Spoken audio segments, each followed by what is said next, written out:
నాటి నుంచి నేటి వరకు చెక్కు చెదరని కట్టడాలు ఎంతో బలంగా పటిష్టంగా ఎంతో విలువ చేసే టేకుతో నిర్మించిన ఈ కట్టడాలను మరెన్నో సంవత్సరాలు వాడుకలోకి తెచ్చుకోవచ్చు. 1890లో నిర్మించిన ఈ కట్టడాలు నేటికి చెక్కు చెదరలేదు అంటే నమ్ముతారా? ఎంతో చరిత్ర కలిగిన ఈ కట్టడాలను నూతన భవనాల నిర్మాణం పనుల్లో భాగంగా కూల్చివేయడం ఆశ్చర్యానికి గురి చేస్తుంది.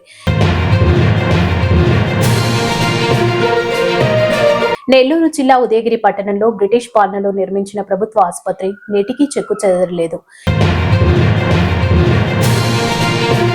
ఎంతో మంది రోగులకు వైద్యం అందించిన ఆసుపత్రి నూతన భవన నిర్మాణం పనుల పేరుతో చరిత్ర కలిగిన ఈ కట్టడాలను కూల్చివేయడం మండల ప్రజలకు ఆశ్చర్యాన్ని గురిచేస్తుంది. నూతన భవన నిర్మాణం కోసం 5 కోట్లు మంజూరు కాగా 5 కోట్లతో నూతన భవనం నిర్మించేందుకు చరిత్ర కలిగిన కట్టడాలను కూల్చివేయడం ఎంతవరకు సమంజసం అంటూ ప్రజలు ప్రశ్నిస్తున్నారు. మరో 500 కోట్లు పెట్టినా అలాంటి కట్టడాలు కట్టగలరా అంటూ స్థానిక ప్రజలు ప్రశ్నిస్తున్నారు. ప్రస్తుతం ఉదయగిరిలో ఉన్నటువంటి సర్వజన ఆసుపత్రికి దాదాపు 5 కోట్ల రూపాయలు శాంక్షన్ అయ్యాయి. ఈ 5 కోట్ల రూపాయలు బిల్డింగ్లు కట్టడానికి శాంక్షన్ అయినాయి. మన దురదృష్టం ఏంటంటే ఇక్కడ ఉన్నటువంటి ప్రభుత్వ ఆసుపత్రికి బ్రహ్మాండమైనటువంటి బిల్డింగు ఉంది ఆల్రెడీ, అయినా కానీ మళ్ళీ శాంక్షన్ అయినాయి. సంతోషించదగినటువంటి విషయమే. అయితే ఇక్కడ ట్విస్ట్ ఏంటంటే బాగా బ్రహ్మాండంగా ఉన్నటువంటి బిల్డింగ్స్ను పడగొట్టి మళ్ళీ కొత్తగా ఆధునికమైనటువంటి బిల్డింగ్స్ కట్టడం అనేటువంటిది చాలా అంటే చాలా దారుణమైనటువంటి విషయంగా మేము భావిస్తూ ఉన్నాం. ఎందుకంటే గట్టిగా ఉన్నటువంటి బిల్డింగులను పడగొట్టి కష్టతరంగా పడగొట్టి దాన్ని మళ్ళీ ఆ ప్లేస్లో కొత్త బిల్డింగులు కట్టడం అంటే ప్రజాధనాన్ని దుర్వినియోగపరచడమే అని చెప్పి మేము భావిస్తూ ఉన్నాం.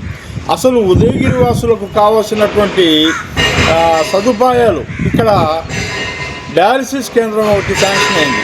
ఆ డయాలసిస్ కేంద్రం పెట్టడానికి బ్రహ్మాండమైనటువంటి భవనం ఉంది ఇక్కడ, కానీ ఇక్కడ పెట్టకుండా వేరే చోట్లకు తరలించుకుని పోయారు. సరే, అక్కడ కూడా పెట్టడం మంచిదే. ఇక్కడ శాంక్షన్ అయినటువంటి దాన్ని తీసుకుని అక్కడ పెట్టడం అనేటువంటిది ఇది చాలా శోచనీయమైనటువంటి విషయము. మన ప్రభుత్వ ఆసుపత్రిలో కావాల్సినటువంటి సదుపాయాలు, మిషనరీస్, ఎక్స్రే ప్లాంట్ కానీ ఇంకా వేరే సదుపాయాలను కల్పించడం పోయేసి బాగా ఉన్నటువంటి భవనాలను పడగొట్టి ఈ కొత్తగా భవనాలు కట్టడం అనేటువంటిది చాలా శోచనీయము. భవనాలు కట్టాలంటే చాలా ప్లేస్ కూడా ఉంది ఇక్కడ. ఈ బిల్డింగులు గట్టిగా ఉన్నటువంటి బిల్డింగులు పడగొట్టకుండా ఖాళీ ప్లేస్లో కట్టినా కానీ చాలా బాగుంటుంది. ఈ బిల్డింగులు పడగొట్టడానికి ఒక ఖర్చు, మళ్ళీ అదే ప్లేస్లో కట్టడానికి ఒక ఖర్చు. దీనిపైన ఒకసారి ఆలోచించాల్సిందిగా మేము కోరుకుంటున్నాం. ఈరోజు ఈ ఉదయగిరిలో ఉన్నటువంటి ఆసుపత్రి భవనాలను పెద్ద జేసీబీ పెట్టి మిషనరీ పెట్టి పడగొడతా ఉన్నారు. ఎంత కష్టంగా పడగొడుతున్నారంటే అంత కష్టంగా పడగొడుతున్నారు ఆ బిల్డింగ్స్ను. ఎందుకంటే అవి అంత గట్టిగా ఉన్నాయి. అంత గట్టిగా ఉన్నటువంటి బిల్డింగ్స్ను పడగొట్టడం అనేటిది చాలా దారుణం. ఇది అంత గట్టిగా ఉన్నటువంటి బిల్డింగ్స్ దాదాపు ఇంకో 30-40 సంవత్సరాలు వాటిని మనం బ్రహ్మాండంగా వాడుకోవచ్చు. అటువంటి బిల్డింగ్స్ను పడగొట్టి ఆ స్థానంలో మళ్ళీ కొత్త బిల్డింగ్స్ కట్టడం అనేది చాలా దారుణమైన విషయము. చాలా ఖాళీ ప్లేస్ ఉంది. ఆ ఖాళీ ప్లేస్లో ఈ కొత్తగా నూతనంగా శాంక్షన్ అయినటువంటి భవనాలను కట్టకుండా ఈ గట్టిగా ఉన్నటువంటి బిల్డింగ్స్ను చాలా అంటే చాలా కష్టంగా పడగొట్టి కట్టడం అనేది చాలా దారుణమైన విషయం. దీన్ని మేము ఖండిస్తూ ఉన్నాం. రామిరెడ్డి రిటైర్డ్ టీచర్ని, ఉదయగిరి వాసిని. ఉదయగిరిలో 1890 నాడు కట్టినటువంటి ఆరోగ్య కేంద్రాన్ని ఈ ఉదయగిరి వాసులు చాలా కాలం నుంచి ఉపయోగించుకుంటూ ఈ ప్రాంతంలో వైద్యాన్ని ఆస్వాదిస్తున్నారు. అయితే 1890లో కట్టినటువంటి బిల్డింగ్లు ఇప్పటికి కూడా చెక్కు చెదరకుండా వాటి రూపము అద్భుతంగా ఉన్నటువంటి పరిస్థితి ఇప్పటికి కూడా ఉంది. కాకపోతే ఇటీవల కాలంలో కొత్తగా ఏర్పాటు చేసినటువంటి కొత్త భవనంలో అన్ని హంగులు ఆర్భాటాలు కూడా ఉన్నవని చెప్పి మేము భావిస్తున్నాం.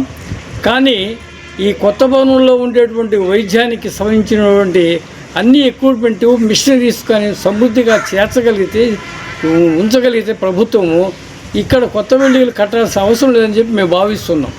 ఎందుకనగా ఉన్నటువంటి బిల్డింగ్లు చాలా పకడ్బందీగా, చాలా ఖచ్చితంగా, చాలా దుర్భేద్యంగా ఉన్నటువంటి ఈ బిల్డింగుల్ని, ఇంత ఖర్చుతో కూడినటువంటి ఈ భవనాల్ని దుర్భేద్యంగా పడదవేయడం అనేది చాలా శోచనీయమని చెప్పి మేము భావిస్తున్నాం.